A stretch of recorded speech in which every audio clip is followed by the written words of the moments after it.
नाज़रीन अस्सलाम वालेकुम। जैसा कि आप समझते हैं कि आखिरी दफ़ा जब स्क्रीन पे आपसे मुलाकात हुई थी उस वक्त से लेकर अब तक पाकिस्तान के अंदर बहुत बड़ी सियासी तब्दीली रूनुमा हो चुकी है। इमरान खान अब पाकिस्तान के वज़ीर आज़म नहीं रहे, जनाब शहबाज शरीफ साहब अब पाकिस्तान के वज़ीर आज़म बन चुके हैं।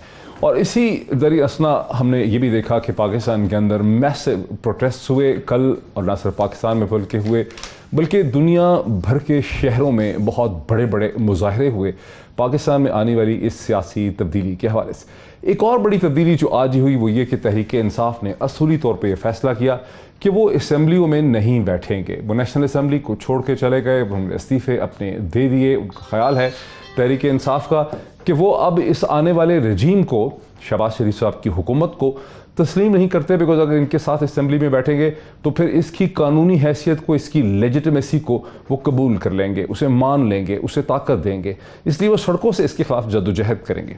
आने वाली हुकूमत के लिए हैं भी बहुत सी मुश्किलात, बिकॉज ये तकरीबन 8 पार्टीज़ का मजमुआ होगा जो सिर्फ 172 का नंबर असम्बली में पूरा करेगा।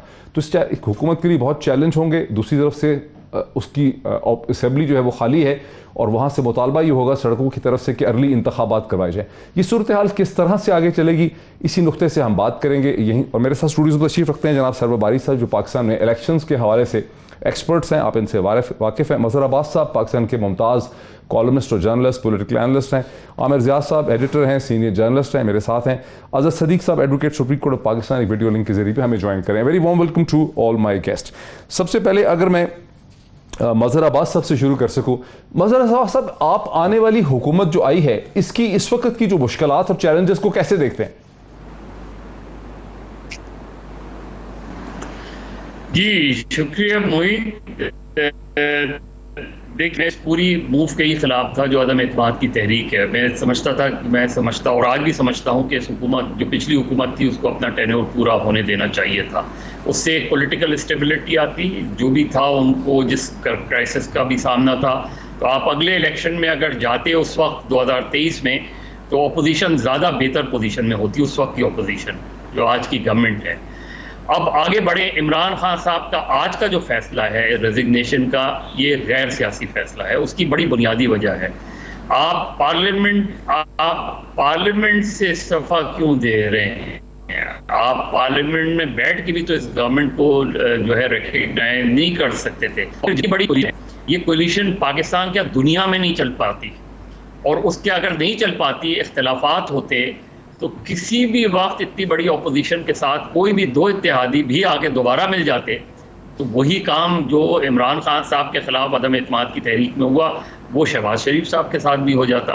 और उसके बावजूद भी आप बाहर का प्रोटेस्ट जारी रखते, बाहर जितना भी प्रोटेस्ट करना था जारी रखते, लेकिन पार्लियामेंट में आप एक इफेक्टिव अपोजिशन के तौर पे रहते तो ज़्यादा बेहतर था। बहरहाल खैर, उनका अपना फैसला है। चैलेंजेस बहुत सीधे से हैं। मुख्तसर सी गवर्नमेंट का पीरियड है।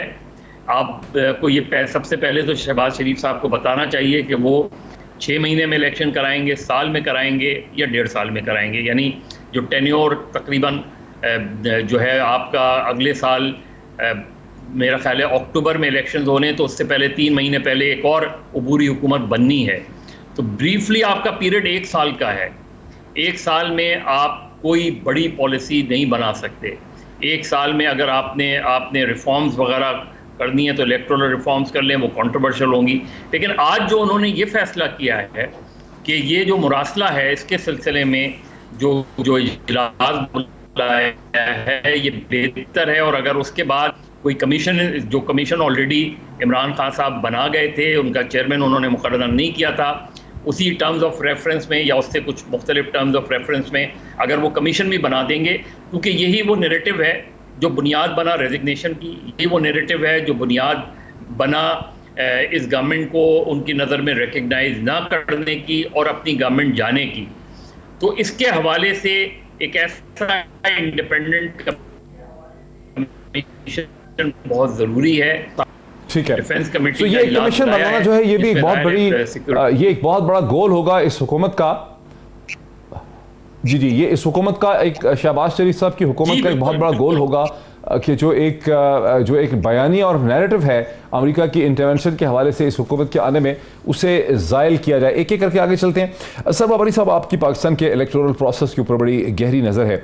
इमरान खान साहब का ये जो फैसला है, और आपने वो प्रोटेस्ट भी देखी, आप इस्लामाबाद में जिस किस्म की प्रोटेस्ट F9 पार्क वगैरह में देखने आई, मैं भी देखने के लिए आया था, तो पार्टी ने गालिबन ये फैसला किया और इमरान खान साहब ने फैसला किया। ये डिबेट तो हो रही थी, 72 घंटे से डिबेट हो रही थी। जब हम वज़ीर आज़म को आखिरी दिन मिले थे प्राइम मिनिस्टर हाउस के अंदर, तो वहाँ पर भी मैंने उनसे ये सवाल पूछा था, बिकॉज मैं असूली तौर पर इसके खिलाफ था। मेरा ख्याल था कि पार्टी को जो भी करना है सड़कों पर ज़रूर करें, लेकिन असम्बली में तो रहें। जिस तरह से मज़हर अब्बास साहब ने कहा कि भी कोalition टूटती हैं, लेकिन उनका मौक़िफ़ ये था कि ज़ाहिर है जिस तरह से हमें निकाला जा रहा है, हमें वापस आने का इतनी जल्दी मौका नहीं दिया जाएगा, और हमारी बेस्ट ऑप्शन है कि हम एक अर्ली इलेक्शन जो है वो उसकी तरफ सिस्टम को पुश करें। इलेक्शन कमीशन ऑफ पाकिस्तान को पुश करें, अर्ली सिस्टम है।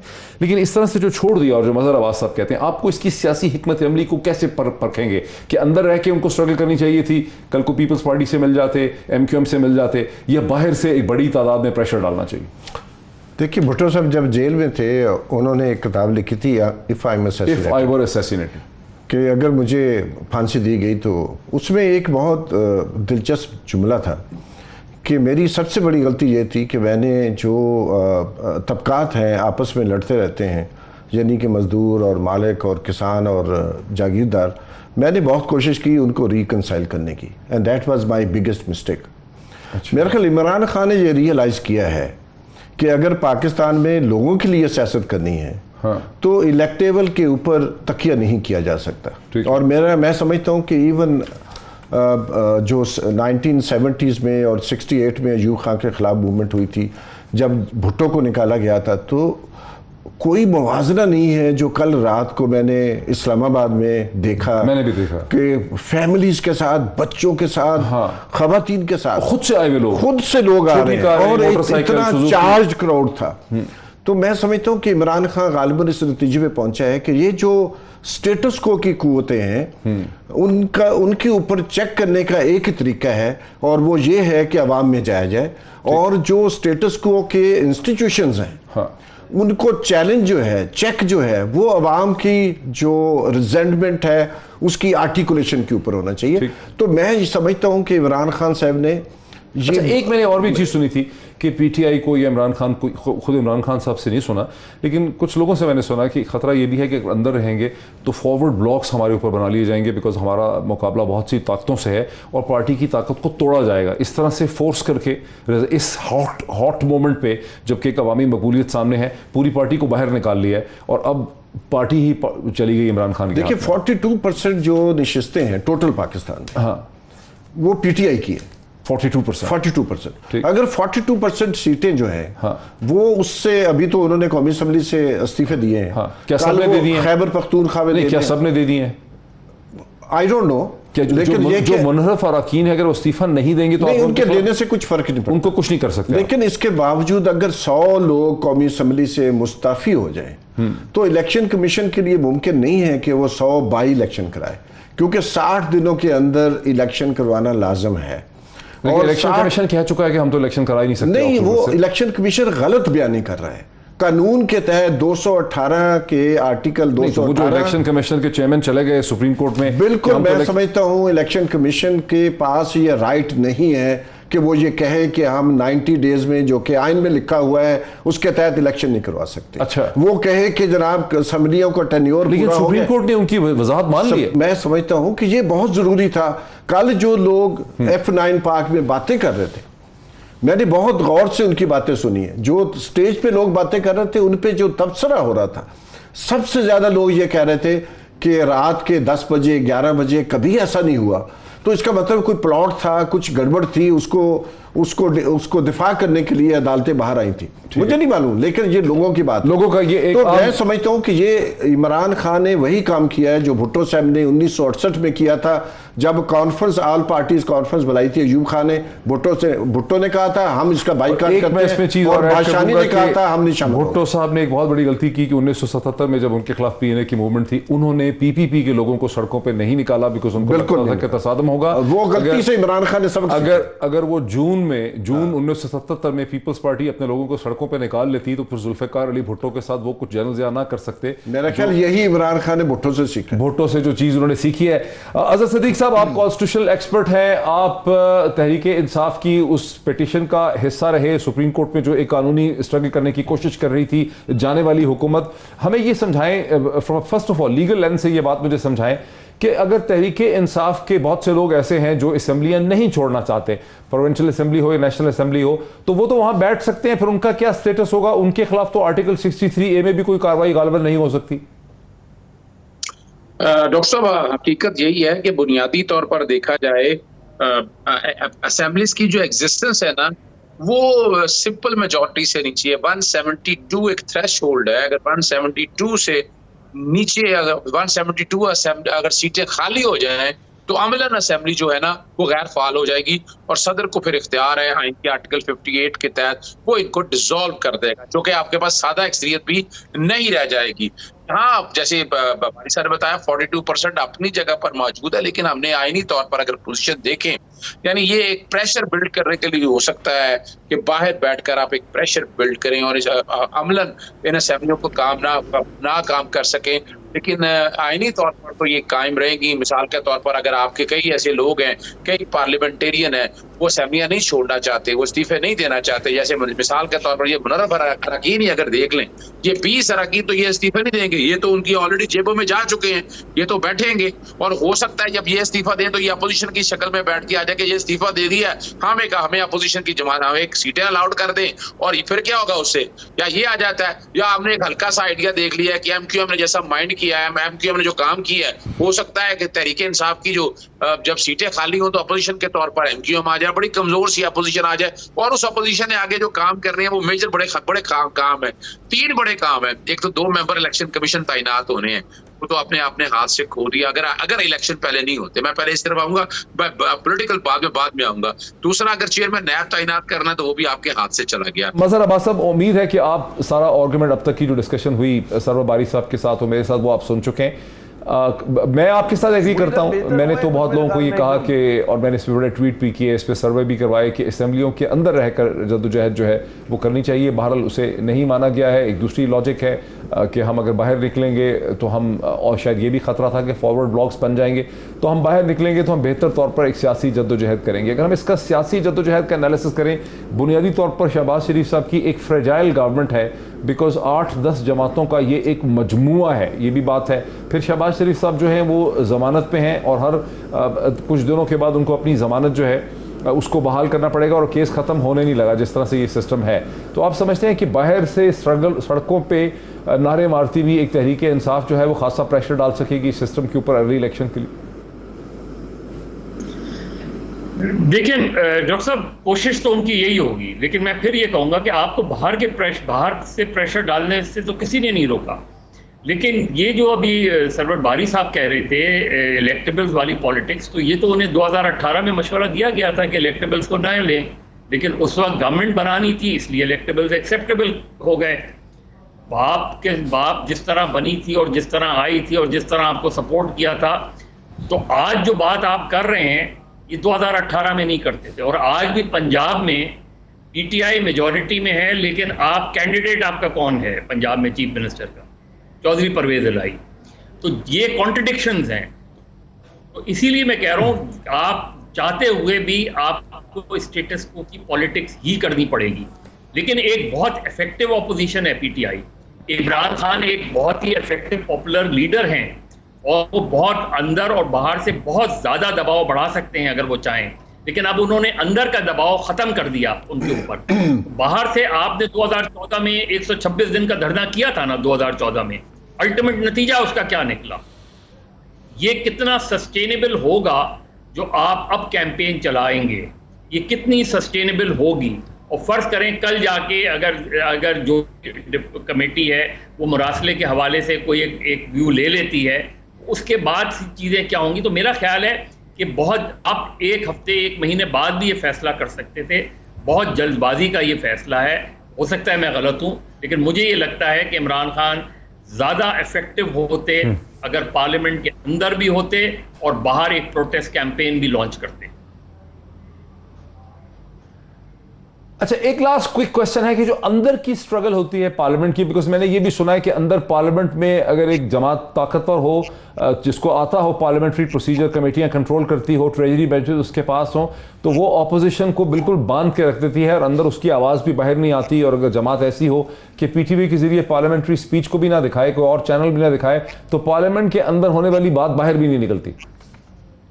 देखिए डॉक्टर साहब, मसला ये है कि आप फर्ज करें जैसे ये कमेटी का इजलास उन्होंने बुलाया इन कैमरा, अगर Imran Khan as leader of the opposition होते, शाह महमूद कुरैशी होते, तो ये भी तो उसी कमेटी में जाते ना, इनको पता चलता ना कि उस कमेटी में क्या हुआ है, क्या चीजें हुई हैं, और बहुत सी चीजें होती हैं और वो चीजें बाहर आ जाती हैं।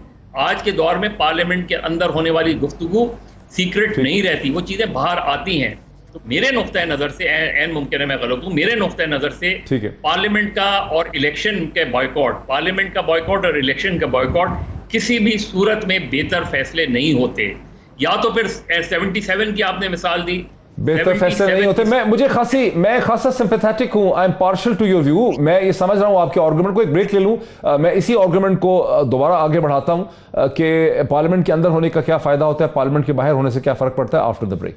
नाज़रीन, वेलकम बैक। बहुत ही इंटरेस्टिंग डिस्कशन हमारी हो रही है और डिस्कशन ये हो रही है जिसमें मैं खुद भी समझना चाह रहा हूँ और आप भी समझना चाह रहे होंगे कि तहरीक इंसाफ ने जो असेंबली छोड़ने का फैसला किया है, पॉपुलिज्म तो ज़रूर है, लेकिन सियासी तौर पर ये क्या फ़ैसला सही है? कॉन्स्टिट्यूशनली तो मायूब लगता है, अजीब लगता है, लेकिन क्या सियासी तौर पर इसके डिविडेंड निकल सकेंगे?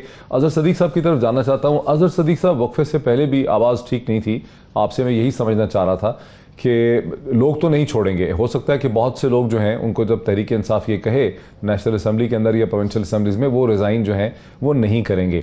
दूसरी तरफ से जो आने वाली हुकूमत है शहबाज शरीफ साहब की, वो ज़ाहिर अपने इकदाम उठा रही है, जैसे कि शहबाज शरीफ साहब ने मिनिमम वेज को 25,000 रुपये करने का फ़ैसला किया है।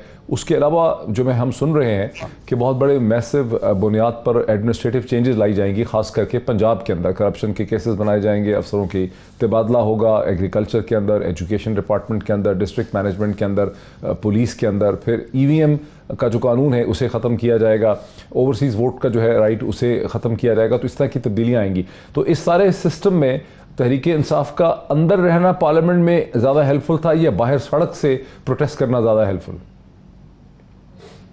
डॉक्टर साहब, आपने समराइज तो चीजों को कर दिया। मैं कोई एक महीने से कह रहा हूं कि अगर सिर्फ असेंबलियां डिसॉल्व करनी थी, इमरान खान साहब ने असेंबलियां तो डिसॉल्व कर दी थी, री इलेक्शन की तरफ वो चले गए थे। इन्होंने जिस तनदेही के साथ, जिस ताकत के साथ, जिस दबाव के साथ प्रेशर डाल के, प्रेशर से मुराद ये है 12 को साथ मिलाकर धावा बोला कोर्टों के अंदर, वो मकसद तो ये नहीं था। मकसद उनका ये था कि वो असेंबलियों के अंदर आकर सबसे ज्यादा हुकूमत में, और आपने सारी बातें वो बता दी। हकीकत ऐसा ही है कि वो ये सारा काम करना चाहती है। वो इलेक्शन अगर आगे रेक कर रहे हैं तो उनको ये सारे काम करने पड़ेंगे। ये पाकिस्तान तहरीक इंसाफ को समझने वाली बात है। यानी स्टेज के ऊपर इस्तीफे दे देते हैं, मिसाल के तौर पर इस्तीफे आप दे भी दें तो जब तक सिंपल मेजोरिटी असेंबली के अंदर मौजूद है, असेंबली तो रन कर सकती है। जिस दिन 172 सीटें से नीचे इस्तीफे चले जा खत्म हो जाएंगे, फिर असेंबली जो अमलन भी डिसॉल्व हो जाएंगी और आइन के आर्टिकल 58 के तहत सदर पाकिस्तान भी उसको डिसॉल्व कर देंगे। लेकिन उसके बाद क्या होगा? अभी आप मिसाल के तौर पर आपके 20 सीटें जो है ना, 20 मुनर्रफ अरकान जो नेशनल असेंबली के अंदर, वो तो इस्तीफे नहीं देंगे। हो सकता है कुछ और भी इस्तीफे ना दें, तो वो एक अपोजिशन की शक्ल में वो आ जाएगा, या MQM का एक पूरी प्लानिंग के साथ ये काम किया वसीम अख्तर का, ताकि वो कहें जी हम छोड़ के आ रहे हैं, अपोजिशन के अंदर सीटें भी एंजॉय करेंगे, नहीं तो अपोजिशन में आकर बैठेंगे। अपोजिशन में आकर बैठ के क्या करेंगे? उन्होंने आगे ये 3 बड़े काम करने हैं। इलेक्शन कमीशन के 2 मेंबर्स तैनात करने हैं, वो करेंगे अपनी मर्जी के, ताकि इलेक्शन को अपनी मर्जी से ले सके। चेयरमैन नैब की तैनाती, वो सारा प्रोसेस वो पूरा बैठ के करेंगे। और जब असेंबलियां डिसॉल्व होंगी तो केयर टेकर सेटअप जो अपनी मर्जी का लेके आएंगे। लेकिन ये कॉन्स्टिट्यूशनल इश्यूज हैं। आपने अपने आप को बिल्कुल अगर इस तरह कर, या तो ये सवाल ये है कि आप चलने का, मिसाल के तौर पर असेंबली से बाहर आप जो मर्जी करते रहे तो अपनी जगह, लेकिन अभी मिसाल के तौर पर उन्होंने बड़े तरीके से कह दिया इन सेशन अपना हियरिंग होगा, सॉरी इन कैमरा हियरिंग होगी। वो तो पहले पब्लिक करने का तो कह चुके हैं। इन सेशन कैमरा के हवाले से तो आपको मौका फराहम किया गया था, फिर काबीना के पास गया, काबीना का नहीं ये पब्लिक कर दे। तो ये कल को कमेटी कोई बनती है तो कमेटी में आपका बंदा तो कोई है नहीं, आपको पता ही नहीं चलेगा अंदर क्या हो रहा है, बाहर क्या हो रहा है। तो आपने मिसाल के तौर पर सेडिशन के पर्चे देने थे, आप नहीं दे सके। आपने जुडिशियल कमीशन बनाना था, कमीशन ऑफ इंक्वायरी एक्ट के तहत वो नहीं बनाया। फिर दूसरी तरफ देखे जो कोई कर रहा है, एवरीबॉडी नोज कि क्या कुछ हो रहा है। लेकिन ये हालात और वाकयात सजेस्ट कर रहे हैं। दूसरी तरफ कोई शक नहीं है ठीक है कि मैं आज की इस डिस्कशन को एक एनालिसिस के लेकिन अगर आप इलेक्शन ना करा सके, अगर आप इलेक्शन मिसाल के तौर पर 2 महीने में नहीं करा सके, हालांकि आपको यहाँ टेक्निकली क्या खेलना चाहिए था, इन्हें 3-4 महीने देते, 3-4 महीने के अंदर मौका देते आए और 3-4 महीने में ये गवर्नमेंट फेल हो जानी थी। ना महंगाई कंट्रोल कर सकनी थी, ना लॉ एंड ऑर्डर बेहतर कर सकना था, ना कर्जे कम कुछ हो सकते थे, ना टैक्स बेस कुछ नहीं ये कर सकते थे। और 4 महीनों के अंदर अपोजिशन जमातें जो है ना बैक फुट पे आ जा रही थी और ये आपकी जीत हो रही थी। यानी आप पॉपुलर स्टैंड अपनी तरफ ले रहे हैं, लेकिन टेक्निकली जो है ना वो मिसाल के तौर पर असेंबलियां डिसॉल्व करेंगे, आपका अपनी जगह पर मौजूद है, लेकिन वो इतना कुछ काम करने से पहले असेंबलियां कभी डिसॉल्व नहीं करेंगे। वो ये सारा काम पहले पंजे अपने। अच्छा सदीक साहब जरा रुकिए, मेरे साथ जरा रुकिए प्लीज, मेरे साथ रुके जरा, मुझे आमिर ज़िया साहब को इसमें लेकर आने दीजिए। आमिर ज़िया साहब, अभी भी कुछ सिचुएशन क्लियर हुई है, सदीक साहब के कमेंट से कुछ क्लियर नहीं हो सकी।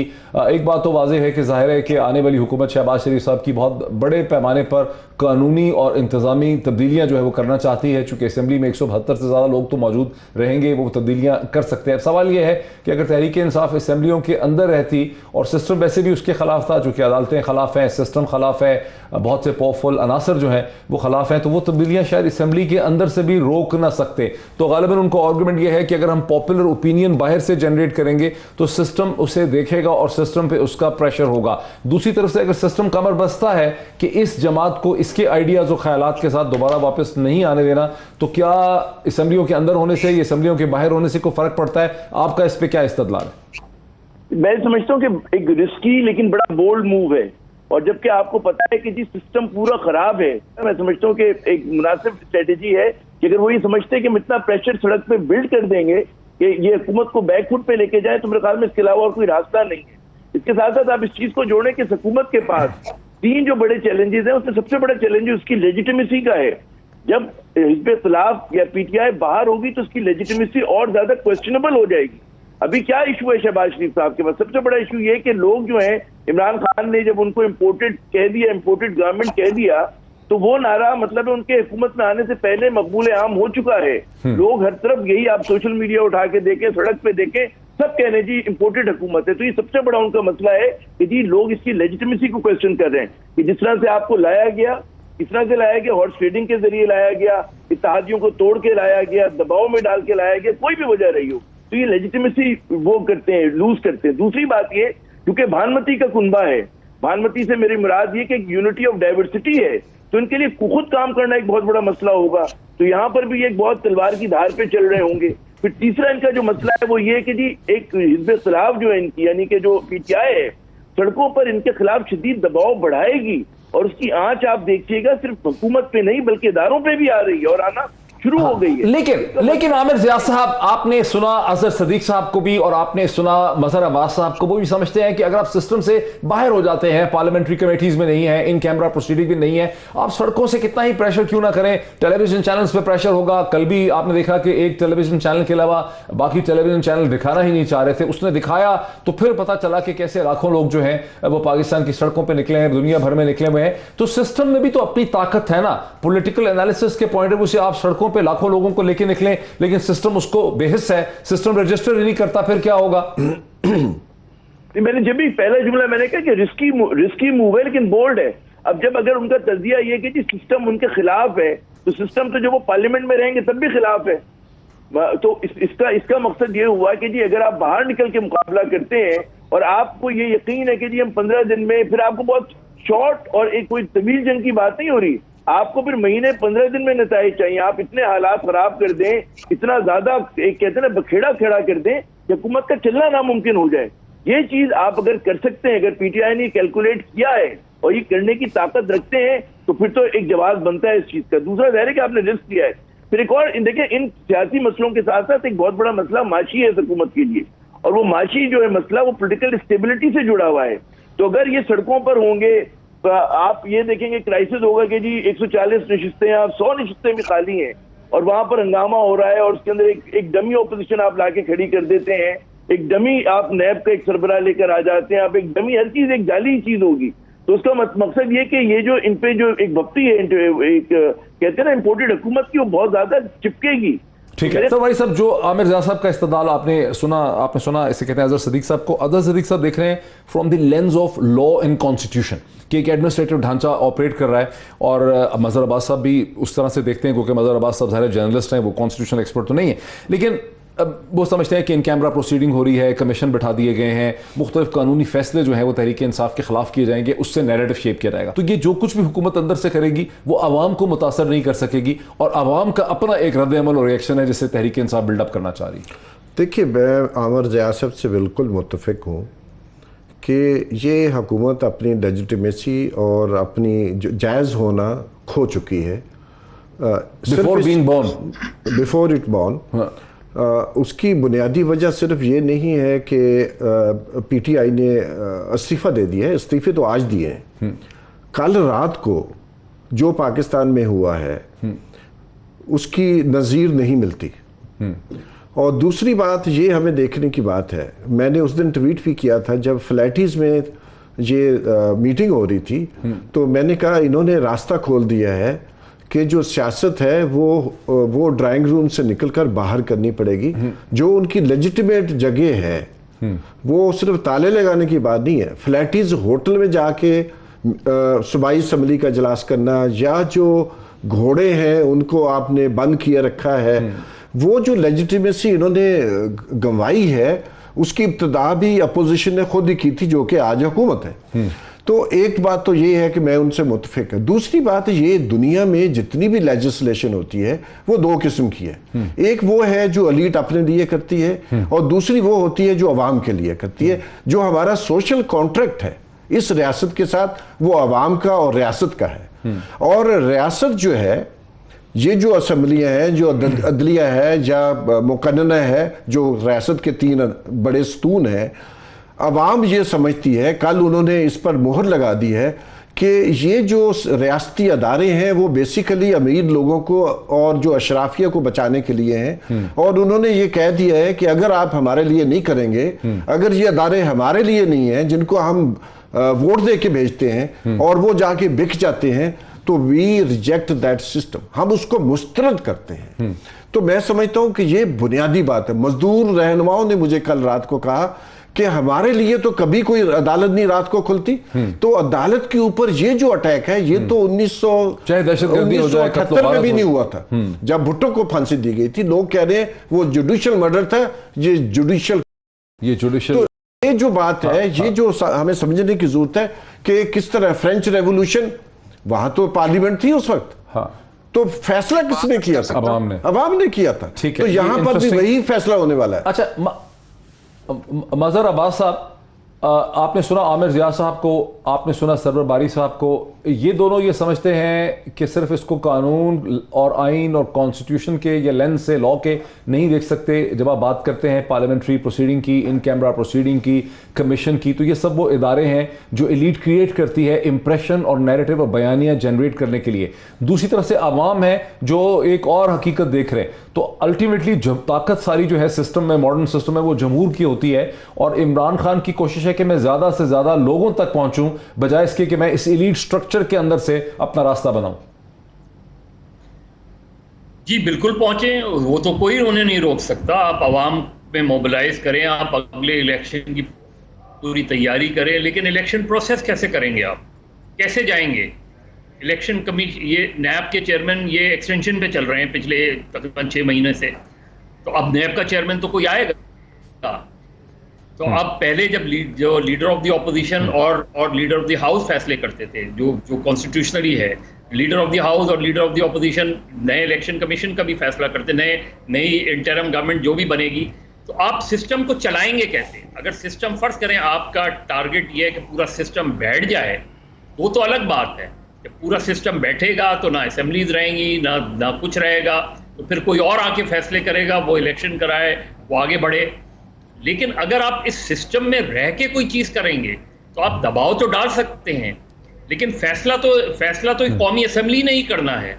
फैसला तो गवर्नमेंट और अपोजिशन ने मिलके ही करना है, चाहे वो छोटी अपोजिशन हो या बड़ी अपोजिशन हो।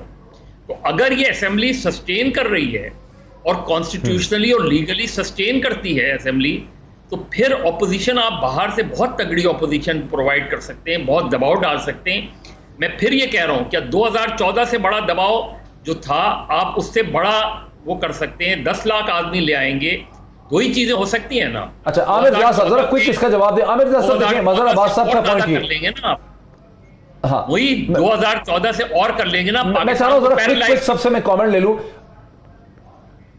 हाँ, अच्छा, आमिर रियाज साहब, मजहर अब्बास साहब समझते हैं कि भाई पब्लिक का दबाव होता ही क्या है? पब्लिक सड़कों पे निकल सकती है, जुलूस जलसे निकाल सकती है, कहीं तोड़फोड़ हो सकती है, इसके अलावा पब्लिक के दबाव से सिस्टम को फर्क पड़ता ही क्या है? अगर सिस्टम ने डिसाइड कर लिया है कि हम बेहस हैं, तो आमिर रियाज साहब क्विकली देखिए, मजहर जो कह रहे हैं ना, रिवायती सोच जो है वो यही होती है। अब तक जो हमेशा तारीख हमारी रही है कि सिस्टम जो होता है वो हमेशा जीतता आया है। अब ये पहली मर्तबा ऐसा हो रहा है कि जी एक सिस्टम के खिलाफ लड़ने निकले, मगर ऐसे वक्त पे लड़ने निकले कि जो हुकूमत लाई गई है वो अपनी पैदाइश से पहले उसकी लेजिटिमेसी खत्म हो चुकी है। और मैं समझता हूँ कि इदारों के अंदर भी सवालिया निशान है। ये निशान, सवालिया निशान सिर्फ अवाम के जहनों में नहीं है। और ये जो पीटीआई की सपोर्ट बेस है, ये वही सपोर्ट बेस है कि जो सिस्टम की सपोर्ट बेस है। तो आप ये समझें कि इस बार लड़ाई की नौयत बिल्कुल मुख्तलिफ है। ये वो लड़ाई नहीं हो रही है कि जी सिस्टम से बाहर के लोग लड़ने के लिए निकले, सिस्टम के अंदर के लोग हैं, वही लोग हैं जो चाहते हैं इस मुल्क को, इस मुल्क के कहते हैं मुहिब वतन लोग हैं, वो आज इस सिस्टम को चैलेंज कर रहे हैं। और वही समझते हैं कि एक बहुत बड़ी ज्यादती हुई है, एक बहुत बड़ा मतलब है, एक डकैती मारी गई है। कल तक यही सुप्रीम कोर्ट जिसको सेसलियन माफिया कहती थी, अगर आज उसी माफिया को हमारे ऊपर मुसल्लत कर दिया गया है तो लोगों के अंदर सवालिया निशान है। और ये नहीं हो सकता कि अगर तहकीकाती इदारे कल तक कोई और ब्रीफिंग दे रहे हैं और आज वो कोई और ब्रीफिंग देने लगे तो पाकिस्तान के अवाम बच्चा जमूरा नहीं है। बात यह कि इस वक्त जो है शरीफ खानदान और जरदारी खानदान, डायनेस्टिक पॉलिटिक्स, जिसको हमेशा से उस पर सवालिया निशान थे, जिसकी करप्शन की दास्तानें आम थी, उस पर सवालिया निशान है। और जो एजुकेटेड पाकिस्तान है, पढ़ा लिखा पाकिस्तान है, मिडिल क्लास पाकिस्तान है, वो आज इससे मुकाबले पे निकला है। और वो उनके पास डायनेस्टिक सीट्स नहीं। एक IBA की स्टडी भी छपी है कि इस मुल्क में 60% जो नशिस्तें हैं वो डायनेस्टिक पॉलिटिक्स की होती हैं, बाकी 40% जो है वो आपकी नॉन डायनेस्टिक है। लेकिन क्या पता कि बदलने का वक्त आ गया हो। जब तक आप निकल के मुकाबला नहीं करेंगे, आप इस स्टेटस को से नहीं टकराएंगे, तो मेरे ख्याल में टकराने का वक्त है। ये टकराने का वक्त। एक आपने मुंतखब हुकूमत को निकाल बाहर किया है पॉलिसी के जरिए, साजिश के जरिए, रिश्वत देकर। वो तो मेरे ख्याल में कोई और मुल्क होता तो ये कहते ना कि अखलाकी इंटेलेक्चुअल दिवालियापन का सबूत है, मॉरल दिवालियापन का सबूत है। तो आप ये पाकिस्तानी कौम को क्या समझा हुआ है इन लोगों ने? ठीक है, मैं समझ रहा हूं आपकी बात, लोगों तक आपकी आवाज पहुंच रही है। मुझे जरा इसमें अजहर सदीक साहब को लेने दीजिए, फिर मैं इधर आता हूं सरवर बारी साहब। अजहर सदीक साहब, मैं कल कई दिनों से ये बात सोच रहा हूं और ये बड़ी इंटरेस्टिंग बात है कि ये वही सिस्टम जिसकी सिस्टम की ताकत का इशारा आप कर रहे हैं, मजहर अब्बास साहब कर रहे हैं। जाहिर है आप कानून के एडवोकेट हैं, डिफेंड करते हैं आप सिस्टम को कॉन्स्टिट्यूशनल लॉ में। मैं ये सोच रहा हूं कि गुज़िश्ता चंद सालों में यहां बड़ी बड़ी multi agency joint investigation teams बनी, 6 सरकार की और रियासत के इदारों की जॉइंट टीम्स। उन्होंने हजार पेज के 10 वॉल्यूम लिखे। मुझ जैसे इस बेकार नाजीज आदमी ने रातों को जाग के वो 10 वॉल्यूम पढ़े। फिर हमने सुना कि जनाब इदारे जो है पाकिस्तान के इन्वेस्टिगेटिव, उनको 45 बिलियन रुपीस के बैंक अकाउंट एक्चुअल ट्रांजैक्शंस मिल गई हैं, गरीब लोगों के बैंक अकाउंट्स में मिल गए जिनको पता भी नहीं था उनके बैंक अकाउंट्स में। हम वो भी पढ़ते रहे। अब मैं सोचता हूं मैं नेटफ्लिक्स की फिल्में देख लेता, मैं कुछ चरबा देख लेता, मैं नाइट क्लब चला जाता तो ज्यादा बेहतर था। वो जो मैंने और बेतहाशा पाकिस्तान के जर्नलिस्ट हैं, पढ़े लिखे लोग हैं, उन्होंने वो जो अपने हजारों घंटे जाया किए इस सरकार की खामा फरसाई को पढ़ने के लिए। आपके जो इदारे हैं कानूनी, जुडिशियल इंस्टीट्यूशंस, गवर्नमेंट की एजेंसीज, उनकी तमाम क्रेडिबिलिटी कम से कम मुझ नाचीज की नजरों में तो सर जीरो हो चुकी है। इस पे अजहर सदीक साहब आप क्या फरमाएंगे? बातें एक बात बड़ी साहब, जो बातें कह रहे हैं ना, ये निजाम ऐसे, ये हाइब्रिड सिस्टम जो इस तरह का जो बन चुका हुआ है ना, ये कॉन्स्टिट्यूशनल फ्रेमवर्क के बाद हमारे पास एक वक्त था कि हम इन चीजों को बेहतर कर सकते थे, लेकिन आपकी ब्यूरोक्रेसी ने आपको चलने नहीं दिया। आप अगर आइन में या कानून में तरमीम करते थे, उसमें सर्टेन ऑब्जेक्शन आते थे, नैब लॉ के हवाले से अगर आप देख लें। लेकिन वजह क्या है कि इस सिस्टम को आगे ले जाने के लिए आपको बहुत तकदो करनी है। और वो मैं देखिए पॉलिटिकल सवाल में मैं इस बात से, बारी साहब की बात से भी और आमिर साहब की बात से इत्तफाक करता हूं कि यहाँ आप अंदर बैठ के भी वो सीख नहीं कर सके तो इस असेंबली में बैठ के आप क्या कर सकेंगे। चले इसकी एक इब्तिदा मैं आपके सामने रखता हूं। मैं आपके ये जो मौजूदा इलेक्शन हुआ है अपना शहबाज शरीफ का, ये कई लैकूनास इसके अंदर, और ये चैलेंज हो सकता है कि हाउस के अंदर जो प्रोसीजर अडॉप्ट किया गया है, यानी अपोजिशन बाहर चली गई है और there are number of serious issue है। अब मजा ये आता है कि आप यहाँ पर पीटीआई की टीम को इनको अदालतों में भी लेके जाना है, यानी मिसाल के तौर पर जुडिशियल कमीशन बनने वाले मामले को आप जज से कहते हैं ना, एक पिटीशन मैंने फाइल की हुई है, उसको मैं परसू करता हूं, ये भी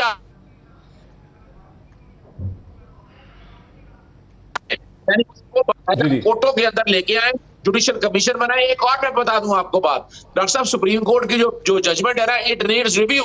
वो मेन एक वजह है कि आपने 95 की प्रोसीडिंग जो है वोट ऑफ नो कॉन्फिडेंस की, वो 7 दिनों में कंक्लूड हो रही थी। 7वां दिन था 3 तारीख।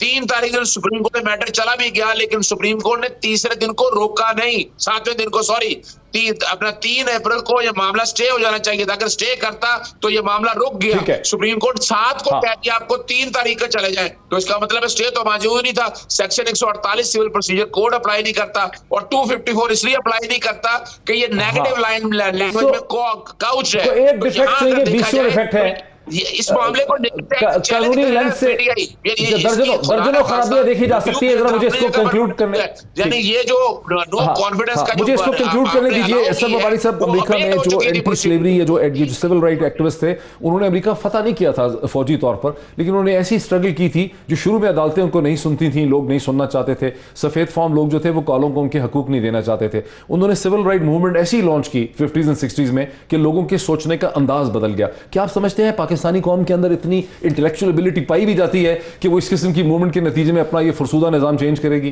देखिए, कल रात को जो हुआ है उसके बाद भी हम पाकिस्तानी कौम के बारे में शक करें कि सिस्टम तो बड़ा फरसूदा नहीं, सिस्टम तो एलीट ने बनाया था।